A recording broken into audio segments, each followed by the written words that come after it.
ISF প্রয়োজন বোধ করে না। কারণ আইএসএফ সমাজ ব্যবস্থা বদলাতে এসেছে। এই সমাজ ব্যবস্থা বদলানোর জন্য ক্ষমতায় যেতেই হবে এরকম কোনো ব্যাপার নয়। তবে যদি পাঠান আপনাদের লাভ হবে কি লস হবে সেটা আপনারা বুঝতে পারবেন।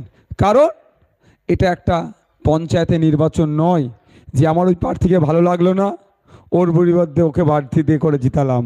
এটা সেই নির্বাচন নয়, পৌরসভা নির্বাচন নয়। এই নির্বাচনটাতে আপনি অংশগ্রহণ না করলে, আপনার লোককে না জিতিয়ে পাঠালে আপনি 5 বছর পিছিয়ে যাবেন। কেমন পিছাবেন? এই নির্বাচন থেকে আপনি আপনার লোককে পার্লামেন্টে পাঠাবেন কেন? এই তমলুক কেন্দ্রে বিজেপি প্রার্থী দিয়েছেন, তৃণমূল প্রার্থী দিয়েছেন, কংগ্রেস সিপিএম জোট প্রার্থী দিয়েছে, আমরাও প্রার্থী দিয়েছি। ইন্ডিয়ান সেকুলার ফ্রন্টের পক্ষ থেকে খামচিহ্ন প্রার্থী দিয়েছে, অনেক রাজনৈতিক দলও প্রার্থী দিয়েছে, এবং নির্দলও প্রার্থী দিয়েছে।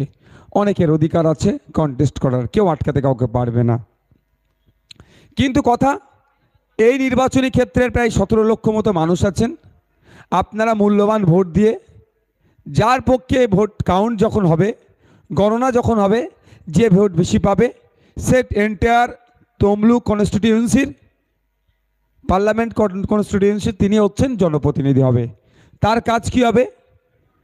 যেখানে দেশের আইন হয়, তৈরি হয়, আগামী 5 বছর দেশবাসী কিভাবে ভালো থাকবেন, দেশ কিভাবে এগিয়ে যাবে, দেশের নাগরিকের হাতে কিভাবে টাকা থাকবে, দেশের ছাত্র যুব পড়ার শেষে কিভাবে কাজ পাবে, দেশের কৃষকরা উৎপাদিত ফসলের কিভাবে দাম পাবে, মাস গেলে কৃষকদের গড়াই কিভাবে বাড়বে, বাচ্চাদের পড়াশোনা করছে তার শিক্ষার পরিকাঠামো কিভাবে ডেভেলপমেন্ট করা যাবে, স্বাস্থ্য পরিষেবা কিভাবে নাগরিককে তার দুয়ারে পৌঁছানো যাবে, সরকারি কর্মচারীদের যুগের সাথে তাল মিলিয়ে ডিএটা যাতে ঠিকঠাক পায়, বিভিন্ন আনঅর্গানাইজ সেক্টরের যে শ্রমিকরা আছে শ্রম চুরি হয়ে যাচ্ছে, টাকা কম দিচ্ছে, হলদিয়াতে দেখুন কাজ বেশি করিয়ে নিচ্ছে, টাকা কম দিচ্ছে।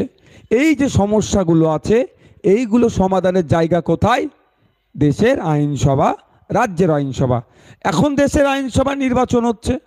ভারতবর্ষের প্রায় 100 কোটি ভোটার মিলে 543 জনকে পার্লামেন্টে পাঠাবে।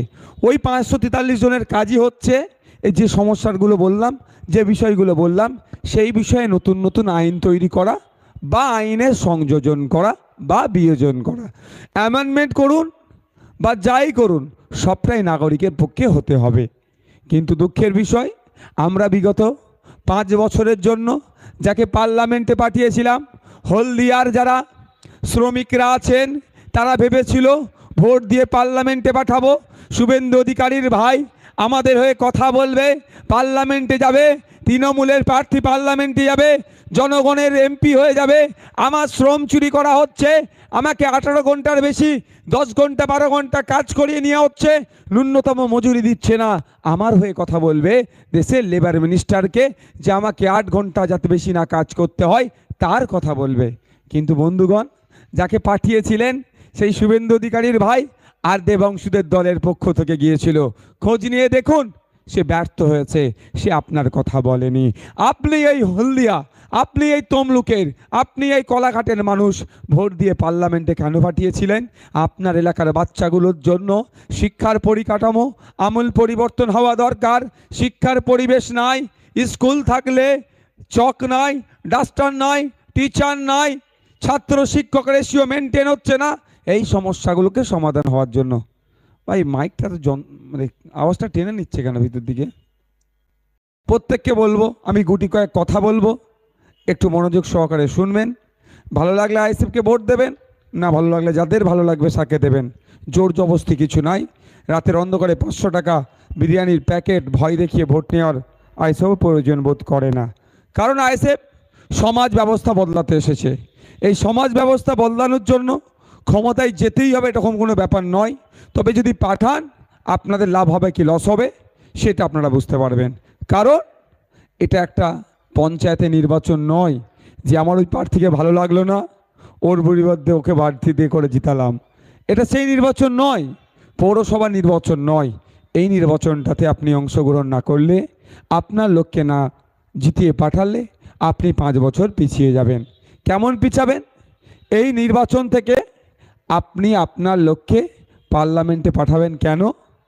এই তমলুক কেন্দ্রে বিজেপি প্রার্থী দিয়েছেন, তৃণমূল প্রার্থী দিয়েছেন, কংগ্রেস সিপিএম জোট প্রার্থী দিয়েছে, আমরাও প্রার্থী দিয়েছি। ইন্ডিয়ান সেকুলার ফ্রন্টের পক্ষ থেকে খামচিহ্ন প্রার্থী দিয়েছে, অনেক রাজনৈতিক দলও প্রার্থী দিয়েছে, এবং নির্দলও প্রার্থী দিয়েছে। অনেকের অধিকার আছে কন্টেস্ট করার, কেউ আটকাতে কাউকে পারবে না। কিন্তু কথা, এই নির্বাচনী ক্ষেত্রের প্রায় 17 লক্ষ মতো মানুষ আছেন।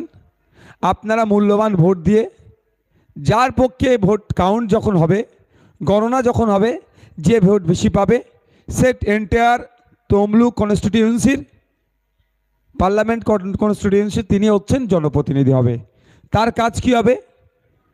যেখানে দেশের আইন হয়, তৈরি হয়, আগামী 5 বছর দেশবাসী কিভাবে ভালো থাকবেন, দেশ কিভাবে এগিয়ে যাবে, দেশের নাগরিকের হাতে কিভাবে টাকা থাকবে, দেশের ছাত্র যুব পড়ার শেষে কিভাবে কাজ পাবে, দেশের কৃষকরা উৎপাদিত ফসলের কিভাবে দাম পাবে, মাস গেলে কৃষকদের গড়াই কিভাবে বাড়বে, বাচ্চাদের পড়াশোনা করছে তার শিক্ষার পরিকাঠামো কিভাবে ডেভেলপমেন্ট করা যাবে, স্বাস্থ্য পরিষেবা কিভাবে নাগরিককে তার দুয়ারে পৌঁছানো যাবে, সরকারি কর্মচারীদের যুগের সাথে তাল মিলিয়ে ডিএটা যাতে ঠিকঠাক পায়, বিভিন্ন আনঅর্গানাইজ সেক্টরের যে শ্রমিকরা আছে শ্রম চুরি হয়ে যাচ্ছে, টাকা কম দিচ্ছে, হলদিয়াতে দেখুন কাজ বেশি করিয়ে নিচ্ছে, টাকা কম দিচ্ছে।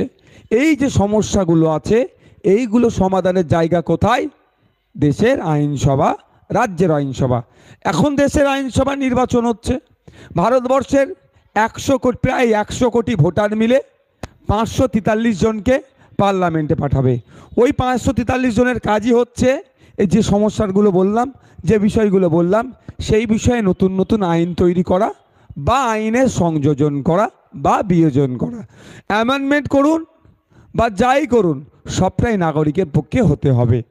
কিন্তু দুঃখের বিষয়, আমরা বিগত 5 বছরের জন্য যাকে পার্লামেন্টে পাঠিয়েছিলাম, হলদিয়ার যারা শ্রমিকরা আছেন তারা ভেবেছিল ভোট দিয়ে পার্লামেন্টে পাঠাবো, শুভেন্দু অধিকারীর ভাই আমাদের হয়ে কথা বলবে, পার্লামেন্টে যাবে, তৃণমূলের প্রার্থী পার্লামেন্টে যাবে, জনগণের এমপি হয়ে যাবে।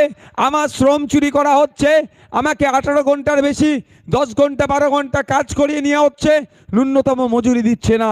আমার হয়ে কথা বলবে দেশের লেবার মিনিস্টারকে যে আমাকে 8 ঘন্টা যাতে বেশি না কাজ করতে হয়, তার কথা বলবে।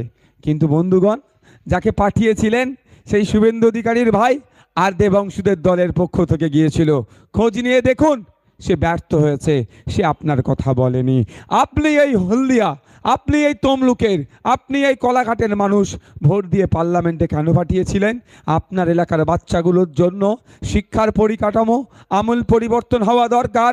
শিক্ষার পরিবেশ নাই, স্কুল থাকলে চক নাই, ডাস্টার নাই, টিচার নাই, ছাত্র শিক্ষক রেশিও মেনটেন হচ্ছে না। এই সমস্যাগুলোকে সমাধান হওয়ার জন্য। ভাই মাইকটা তো মানে আওয়াজটা টেনে নিচ্ছে কেন ভিতর দিকে?